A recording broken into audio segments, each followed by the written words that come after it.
What's good? What's good? What's good? Hope everybody's doing good out there in TV land as I get my desk situated. But I'm your host, King Ralph, and you are now watching Juke Boy Sports Show. Here for a good show. Hope everybody's doing good. Like I mentioned, had good holidays, Thanksgiving, whether or not you celebrated or not. We all had the day off, so I hope you had a good time. And so before we get started, if you want to do a podcast like what you're watching, music video photo shoot, call the number on the bottom of the screen, 707 Fitboxer. And if you're looking for a clean, jitterless, no crash energy drink, going DUBBY.com, W.com for 20% off. Use promo code JUKE, Juk. And then we do have hydrating drinks such as like Primes, almost like definitely tastes different. It's a different brand, like I mentioned. But rock with us. Fuck with us. Fuck with me. And then make sure you go like, subscribe, comment, share, all that good stuff. Make sure you go like Juke Network on Facebook, JUK Network. Like Juke Network or follow, subscribe on YouTube, Juke Network as well. You can follow me at KYNGRALPH on TikTok, Twitch, Instagram. I'm trying to think. TikTok, Twitch, Instagram. I feel like I'm missing one. But it's on right there on the bottom of the screen. Just rock with us. Fuck with us. And so to get everything started. Sorry, y'all. I'm a little high trying to get over it. Messing up already. But right now, the Bears have fired Coach Eberflus. They're going to keep Ryan Poles as the general manager and GM of the team, and he's going to lead the coaching search. Was this the right decision? In the end, I think it is. I think keeping Poles is a good decision. And you definitely got to get rid of Eberflus. I'm going to get into some stats just this season. But just over the last couple of weeks, it was like each weekend or obviously each weekend. But after each game, there was just him having to go and make a statement to defend a decision that he made or something that happened at the end of the game. And I just feel like after a while, excuses, you're just not a capable coach. And it's obvious. And the thing that sucks is like for Caleb Williams' development, going into this season, there was no reason for him to be the head coach. I didn't understand getting rid of Justin Fields. Like you pretty much did the same thing. You got rid of Trubisky and got Justin Fields, but you kept the coach for Justin Fields' rookie season. He has not a good tenure while he's there. Eberflus comes in, has a decent year where they're winning a game. They're one game away from, if they win, they're in the playoffs. And it's against the Packers. It was a close game. They end up losing. You get rid of Justin Fields and keep Eberflus. And it's like you didn't learn from your previous situations where I just don't understand why you kept him. Then going into this year, it's like, all right, whatever. If you're going to keep him, you did come on strong a little bit last year. The defense was playing well. DJ Moore had a heck of a season. So, all right, you retained him. So then it's like this year, and the whole time that he's been the coach, 14-32 record. But then this year alone, ninth in points allowed, which is pretty good, top 10. But then when you start to really think about the amount of yardage, they just do really well in the red zone, while they're 11th in pass defense, 25th in rushing defense, and 22nd in total defense. And it's like you have the 22nd ranked defense, but you just happen to not give up a lot of points. And I just don't feel like those were good enough for him to be able to keep his job as a coach, let alone some of the decisions that have been made, specifically in this last game on Thanksgiving. I think they get down to I remember it being about a 50-yard field goal. So I believe they're right around like the 40-yard line. 35 seconds. The clock is ticking. Nobody calls a timeout. You get all the way down to where he literally is able in 35 seconds. You were able to get one play off before the clock expired, and then the different things of players asking, like Caleb Williams says he didn't have the authority to call a timeout. Coach is like, we were trying to get down to this, but then when you go and you look, you still didn't call a timeout. Oh, we were trying to get to 18 seconds. Oh, we were trying to get to this, and it's like at 35 seconds you should have called a timeout. But then when you got to 20 seconds, 25 seconds, could have called a timeout. 20 seconds, etc. And it's like you got all the way down to where it was like, I think he hikes the ball with 6 seconds left and overthrows, and that's the last play of the game. And it's like, I just don't understand how things got that bad. How do we get to this point and why we're at this point? And I feel like at this point, I believe Caleb Williams is good enough to be the quarterback of the future for that team. But you have to get someone in who can maximize his capabilities on the offensive side while also being able to steal, because you have pieces on defense. They got the young kid Stevenson. They got Montez Sweat. And I'm missing, there's one more person that just got his bag on as a cornerback, which is why you have a good pass defense, but then you don't have the guys in the middle to be able to withstand the rushing defense.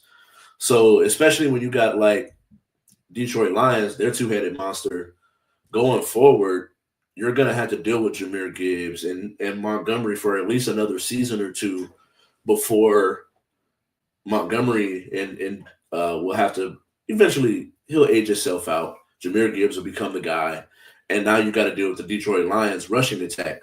But I just don't feel like he did enough to be able to keep his job. I feel like Ryan Poles has brought in enough talent to where there's something to work with if you get just a capable coach. And so Alijah Arenas, the son of Gilbert Arenas, has reclassified from the class of 2026. He classifies to now he's in class of 2025, and he's going to come out this year. What does this mean for his future? And so just to give a little bit of a background, Gilbert Arenas, I follow very closely. I follow his podcast, Gil's Arena, and I watch it a lot when I'm preparing for my shows and gaining topics and what's the sports world talking about. And so he was talking about his son reclassifying and kind of gave a why and how we got here. When he was younger, he was held back. So really, he's just supposed to be in this class in the first place. But it's like if he reclassifies going into the year, you're 17, going into the his freshman year. It's like, all right, you take a year. This is an early year anyway. You take a year, see how you feel, how well you play, and what happens within your freshman season. Now, given going into that your sophomore year, you can come back for another year, or you can go to the league, whichever one that you want to do. I do genuinely believe that given his talent and him playing with NBA players, current and old, and what he's shown so far, I would be surprised to see him play more than 1 year at whatever college he ends up going to. Right now, he's a 6'5" guard. He's 17 years old. He's got Bama, Arizona, ASU, Cal, and Fresno State. I seen on, I think it was Yahoo or CBS, still had Kentucky in the running. So, but I'm not 100% sure on that one. I know on ESPN, those were his top 5 recruiting schools. And given Melo's son Kyng going to Syracuse, I do believe, and I just feel like my gut's telling me he's going to go to Arizona. Gil was just at the Arizona Duke game. I think he still has ties to Arizona, and that's the school that he went to. I would be surprised if he doesn't go to Arizona. But I think in the grand scheme of things, it just gets him. I feel like he's ready now to go to college. I feel like he's learned what he can learn in high school. He's going to have his senior year, his junior senior year, and go to college. And then at that point, I think he'll have a really good year. And I'll get into the type of school that I feel like he should go to in a little bit. But I'm kind of excited for him. And I think he submitted with enough time to still be able to be eligible to be a McDonald's All American because he was a top five prospect in his class of 2026. So we'll see what happens with 2025. And so we're going to get into some slumping. It's a little bit of slumps going on out here. But Justin Tucker, boy, it's got to be his fall off or not fall off. This slump's got to be documented and studied. And it's just crazy because he, going into this year, he was looked at as the GOAT kicker. Now it's like this year's put a bad stain on it that you can't ignore what he's done prior, but it's definitely a season low. I think his lowest before this season was like 85% in his field goal percentage, but he's missed 8 field goals in total. He's 19 of 27. And it's just wild looking at what happened, like especially like the game. So the Eagles get the dub over the Ravens. I do think that the game itself went about how I thought it would go.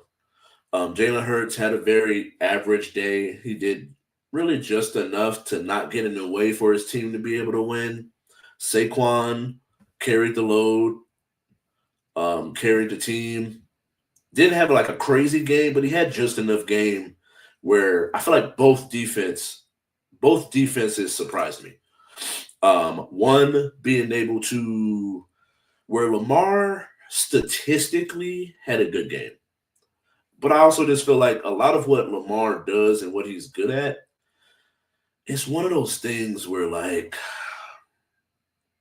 he's just always going to have good numbers regardless of the effect on the game. So it's like when you look at his numbers, 237 yards through the air, 79 yards on the ground with 2 touchdowns, 8 carries. And it's like when you look at those numbers, he had 316 yards on in total offense. And 23 of 36 is not like a crazy, it's not a good, but it's also not a bad. Like 23 of 36, he still threw for 64% completion percentage. But it just, when it really boiled down to it, outside of like that last touchdown, they just really didn't really get much going from the standpoint of putting points on the board. They left 7 points on the board with Tucker missing these field goals. He missed the extra point and 2 field goals. And it's like, I hate to do the what ifs because if was a fifth, we'd all be drunk. But at the end of the day, like missing 7 points where, and I was trying to explain this to one of my dad's friends, when it really comes down to it, if you go and you look like halfway through the third quarter, maybe going at like the end of the third quarter, he misses the third field goal. And at that point, it's supposed to be 19-14. But at this point, it's 12-14. And he's missed 3 field goals. And I just feel like when you play in a team sport, yeah, at the end of the day, we want to have each other's back. Those are my guys in the locker room. But when you're doing everything that you can, and the other side is not taking care of their business, and it's like, oh, they're moving down the field, then it's like there's 3 phases. And it takes for all 3 phases to be able to get to be working in unison for this ship to be moving in the right direction. But when it comes down to it, and one of the 3, it's like if offense was moving ball, they put yards on the board. They definitely had a lot of I think the Ravens had, I believe, like almost 200 rushing yards. They had about over 400 total yards on offense. But then they only were able to get 2 touchdowns, and they only scored 19 points. But there's 7 points worth of field goals that should have been counted or should have been on the board, but Justin Tucker missed. And now we're looking at the Eagles and how good are the Eagles. But not to say that they're not that good, but I feel like the Ravens easily could have been right there with them, where we're looking at this game in a whole different light if he makes those field goals. And so LeBron slumping as well. He mentioned playing 82 games and how he wanted to play a lot of games. Should he rest? And given the last, I think in the last 6 games, he's averaging 17 points a game. He's over 25 from 3 in the last couple games as well. I think he should rest, man. I don't think at this point, at this age, as long as they can stay within playoff contention, play in games and whatnot, they should be able to withstand him getting rest and him being ready to go full tilt in the playoffs. Now, in the end, is this team good enough to win a championship? No, not at all. I doubt it. I'd see them, if I feel like whatever team they play in the play-in, I feel like they would beat them, but I feel like they would be out in the first round. And so, in the end, the grand scheme of things really is just about seeing LeBron in this last season or two, because genuinely, I just feel like Father Time has caught up to him enough to where he won't be as dominant for longer stretches that he was. Because even Mike at 41 still had stretches where he was dominant. We just weren't getting it for a longer bulk of the season. And so I just feel like LeBron, he'll probably hover around that 20-point mark. I doubt it if he ends up averaging over 25 this year. But I still feel like that's a good season for a 39, 40-year-old LeBron. So in the end, I do think he should get that rest, because the meaningful games were just not. You got to be ready to playing those, and trying to play 82 games in a season. I just don't feel like it's worth it. All right, and then ESPN releases their top 5 players under 25, and I just feel like some of this, what are we looking at here? In what world is Franz Wagner better than LaMelo, Cade Cunningham, or even Jalen Green to a certain degree? I understand Zion being low just because he's so injury prone. At the same time, though, when Zion is on the court, it's not too many people, especially on this list, that you would put in front of him. The one thing, though, unfortunately, is that he gets hurt. He's out of shape, gets hurt, misses long stretches of the season, to where you kind of got to put him in that Joel Embiid category, where if he's on the court, he's dominant. But if he's not on the court,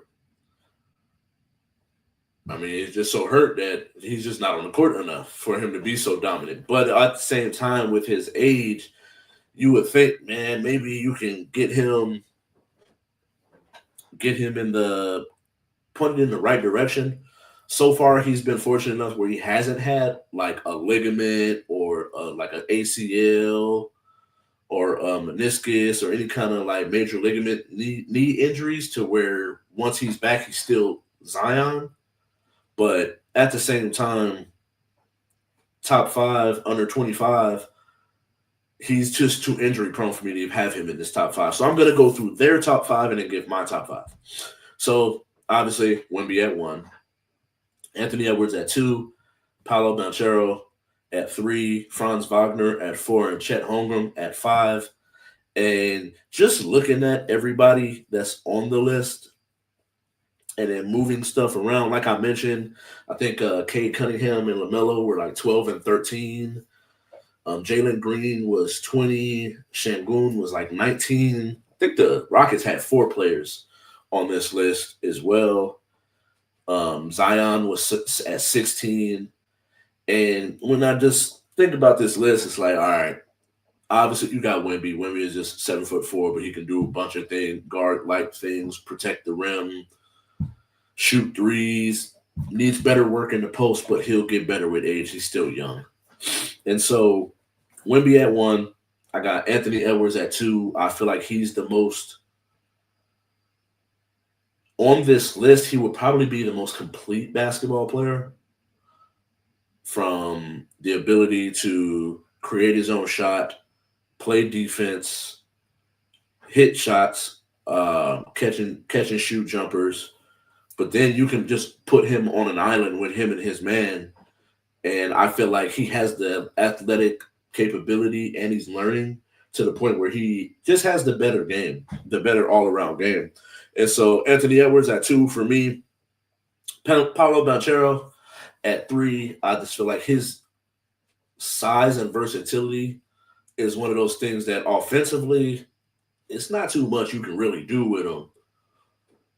But you just would like to see him be a little bit more involved on the defensive end, which is why I just feel like why I can't put him over Anthony Edwards just yet, at least.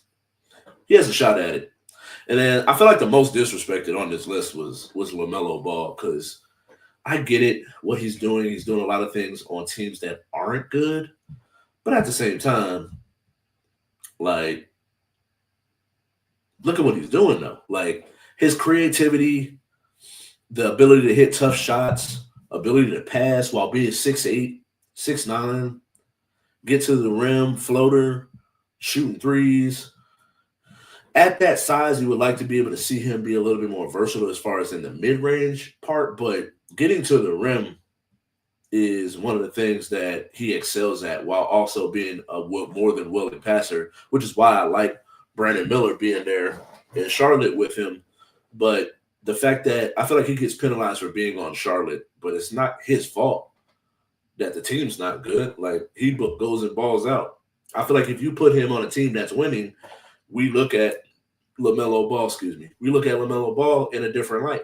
And I just don't feel like that's his fault at the end of the day. I feel like the team and organization itself is just not a good organization. But I feel like he does enough to where when he doesn't play, look how bad they look.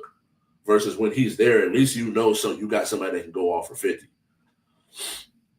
And so to finish up the list, at 5, I got Cade Cunningham. I just feel like his versatility is that I put him right on par with the versatility of like a Paolo Banchero, but I feel like he's a lot more. He can play more of the guard spots where you can also work him into like 1 to 3. Where I feel like Paolo Banchero is more of like a 2. He's a 3-4 type of player. And Cade's ability to mid-range, 3-pointers, getting to the rim, running the offense, mid-range, post-game. I like him a lot. I just don't think he has the explosiveness of like a LaMelo Ball or Paolo. And that's why I got him at 5. But I feel like either way, I feel like a lot of stuff is just nitpicking when you start to, because Chet Holmgren has a very good chance of being on this list as well. And Tyrese Maxey and Halliburton, the only reason I don't really have them is like they're a month away from being 25. So I don't even feel like they should really even been on this list, but it is what it is. And so with the 2-minute drill, got some quick hitters just to get some stuff off my chest. Now, and I mentioned it earlier, and I brought it up last week when it comes to players going from picking colleges. I feel like Cam Reddish is kind of suffering from this right now, where coming out of high school, Cam Reddish had all of this talent. He went to a school like Duke. Duke has always gets a plethora of players. But at that time, I think he's playing with, I think it was Cam Reddish was with Zion and RJ Barrett. Instead of just going to a school where you can get your shit off and learn how to be the guy, I always look at it this way. It's like having a gun. It's like needing it and not having it and not using it versus needing it and not having it is one of those things that you learn and cut your teeth on teams where you're the guy and they trust you to be that guy, where you can take that, get to the NBA and become a role player, but you can still turn it on because you've done it before.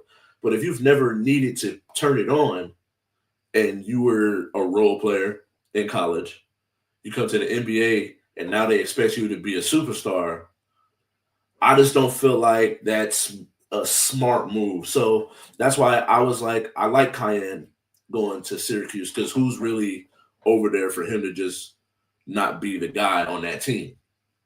As well as Arizona. Arizona always gets talent. That's why I think Elijah should definitely go there. I think that they don't have like that clear-cut talent that's going to take stuff away from him to where he can be the guy on that team regardless of who's there, and be a bucket getter, be someone that's a leader on that team and be able to push them in the right direction. But I feel like more often than not, players will go to a team that got a bunch of players on it, and then now they're just practicing to be a role player, but then they're supposed to expect to be able to turn it on when they get to the NBA, and I just don't feel like that's the right way to go. And so another one, let me get my shit off. Raiders fans, relax. I know we got robbed on Black Friday, but it's okay because we take it for Shador, baby. At the end of the day, I don't care what happens. As long as we get Shador, I'll even take Cam Ward, but we're tanking for a quarterback of the future. And I don't blame us. Like, as a Raider fan, it sucks. I'm tired of seeing these motherfuckers lose. But it is what it is. I'm still got my Raiders cup. I'm still gonna be a fan. It is what it is. Now, if we just don't get a quarterback, then I'm gonna be pissed. But at the end of the day, we only got 2 wins. I don't want us to win another game this year. Tank, get Shador, and then build your team. I feel like we got good offensive pieces. You still got Jacoby Myers, Trey Tucker, Burner, Brock Bowers. I'm not sure what's going on with Mayer, but you have weapons that Shador can step right in and be able to throw the ball to. Now you just got to get an offensive coordinator and a quarterback coach that can coach him up to the best of his abilities. And so I'm not tripping about us losing, but yeah.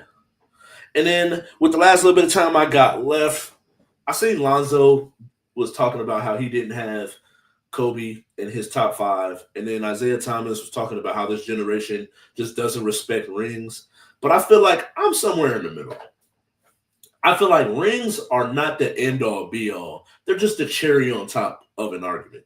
I feel like when you have players that are close to each other, then you got to go and you got to look at what they did in those championship moments and in those championship situations, to where like for me, LeBron hasn't passed Kobe because their resumes are a little bit too similar, where I'm just the cherry on top for me is the fact that Kobe has 1 more ring than LeBron. Because when you really look at it and you look at the teams that they had, yeah, Kobe gets penalized for playing with Shaq. But then look at the players that LeBron has played with. Now, has he played with someone that was better than him? No. Which Shaq was clear-cut better than Kobe at the time in which they were teammates.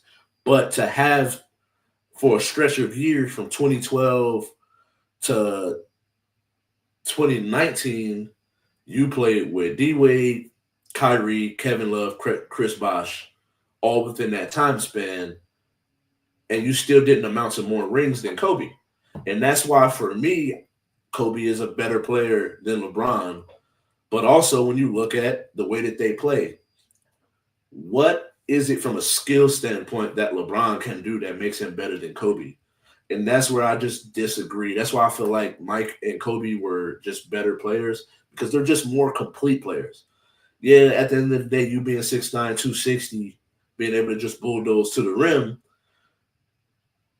I'm not gonna hold that against you. I'm gonna use it as an asset. But am I using that so much as an asset to where I would take that over the ways and multitude of ways that Mike and Kobe can score? And that's where, but I also feel like all three play defense very well. LeBron is not, as much as he gets credit for guarding fives, I'm not putting LeBron on no five if I'm like playing a real game. Like at some point when we use this, like if we were building out rosters and everybody is available to pick from different eras and times, I'm not throwing LeBron against any of those big centers. I'm not putting him on Shaq. I wouldn't put him on Dwight. I wouldn't put him on Mark Gasol. I wouldn't put him up against Kareem. I wouldn't put him up Hakeem, David Robinson, Patrick Ewing, Alonzo Mourning. Like, I just wouldn't put him up against none of those big, legit fives. So I hate that he plays in this era where we're playing small ball, but we're still going to give him this credit of he can guard 1 through 5. And so to get up out of here, y'all, thank you all for watching. Like I mentioned before, make sure you go follow, subscribe, like, comment, share, all that good stuff. Got an announcement coming up in the next week or two. But make sure you go subscribe on YouTube, Juke Network, JUK Network. Make sure you go follow and follow and like us on Facebook, Juke Network as well. Make sure you like the He Say, She Say channel as well. Follow us on there for updates. Once I get Juke Network on Facebook to 100 followers, then I'll be able to switch everything all the way over. But for now, like us over there. Follow us at Juke Sports Show on Instagram as well. Follow me at KYNG on TikTok, Twitch, Instagram, as well at an _ for X or Twitter. Now, I'm trying to get to 50 followers on Twitch as well. Help me become an affiliate. But at the end of the day, thanks for coming. Hope y'all have a good one.